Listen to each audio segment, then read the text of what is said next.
పెన్షనర్లందరూ ఆఫీసర్లు కాదు. సహజ వనరులు, అధిక ఆదాయాలు ఉన్నవారు కాదు.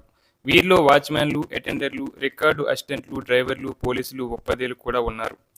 ప్రభుత్వాలు వృద్ధుల జీవితాలతో చెలగాటమాడుతున్నాయి. ఇది నేడు పరాకాష్ఠకు చేరింది. ఉమ్మడి ఆంధ్రప్రదేశ్ ముఖ్యమంత్రిగా నందమూరి తారక రామారావు ఉద్యోగుల పదవీ విరమణ వయస్సును 58 నుంచి 55కు తగ్గించారు. ఈ చర్య ఉద్యోగుల పాలిట ఆత్మహత్య సదృశ్యమైంది. తర్వాత నదెండ్ల భాస్కర్రావు దానిని 58కి మార్చారు. నిరుద్యోగ సమస్యను పరిష్కరించలేక ప్రభుత్వాలు ఇలాంటి పిల్లిమొగ్గలు వేస్తూ తలబొప్పి కట్టించుకుంటున్నాయి. నూతన ఆర్థిక విధానాల వెలుగులో ప్రభుత్వాలు ప్రజల, ఉద్యోగుల, నిరుద్యోగుల హక్కుల కన్నా విధులకు ప్రాధాన్యం ఇస్తూ ఒక్కొక్కటిగా హక్కులను నిర్వీర్యం చేస్తున్నాయి.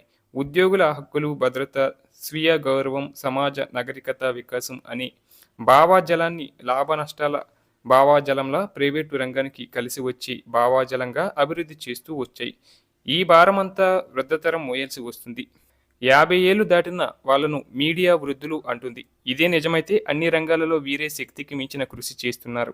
58 ఏళ్లు నిండి రిటైర్డ్ అయిన వారిని తిరిగి కాంట్రాక్ట్ అవుట్సోర్సింగ్ పద్ధతుల్లో నియమించుకొని వారి శ్రమను దోచుకుంటున్నారు. ఇటీవల ఉద్యోగులు, ఉపాధ్యాయుల పెన్షన్ల సమస్య తీవ్ర చర్చాంశనం అవుతుంది. దీనికి పూర్తి బాధ్యత ప్రభుత్వానిది. రాష్ట్ర పెన్షనర్లు ఇటీవల నిర్వహిస్తున్న ఆందోళన శిబిరాలకు వెళ్ళినప్పుడు పెన్షనర్లు తమ బాధ ప్రభుత్వానికి తెలిసేలా రాయమని కోరారు. ప్రభుత్వం ఎవరి కోసం ఎంత బాధ్యతారహితంగా ఉంటుందని, ఎందుకు వృద్ధాప్యానికి అప్పు పడింది, ఎందుకు వారి స్వాభిమానాన్ని దెబ్బతీసి బలవన్మరణాల చితి మీదకి నెట్టి చోద్యం చూస్తుంది. పెన్షనర్లు ఆవేదన పడుతున్నారు కానీ ఇది విధాన వైఫల్యం అనుకోవడం లేదు. అందుకు మూలాలు గ్రహించే చైతన్యం అవసరం.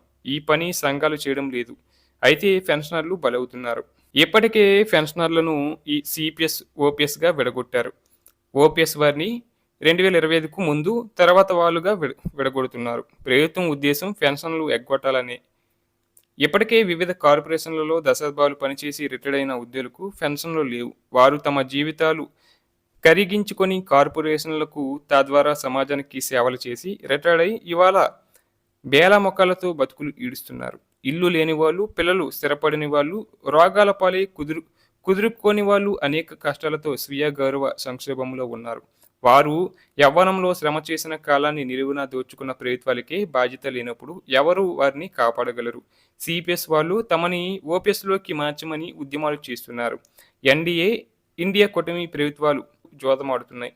కానీ విధాన సమీక్ష చేయడం లేదు. తమకు హక్కుగా రావాల్సిన తమ దగ్గర బలవంతంగా మినహాయించుకున్న డబ్బు కూడా ఇవ్వకుండా ఉద్యోగులను వేధించడం మరొక దుర్మార్గం.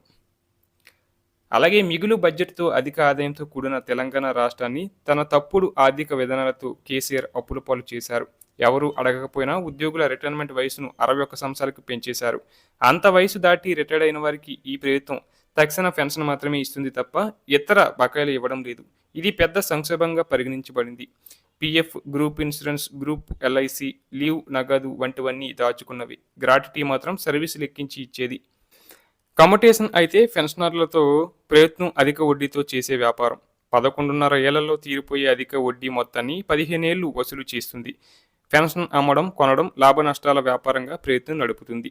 పెన్షనర్లు పొందే మొత్తం చాలా తక్కువ సమయంలో మార్కెట్లోకి వస్తుంది.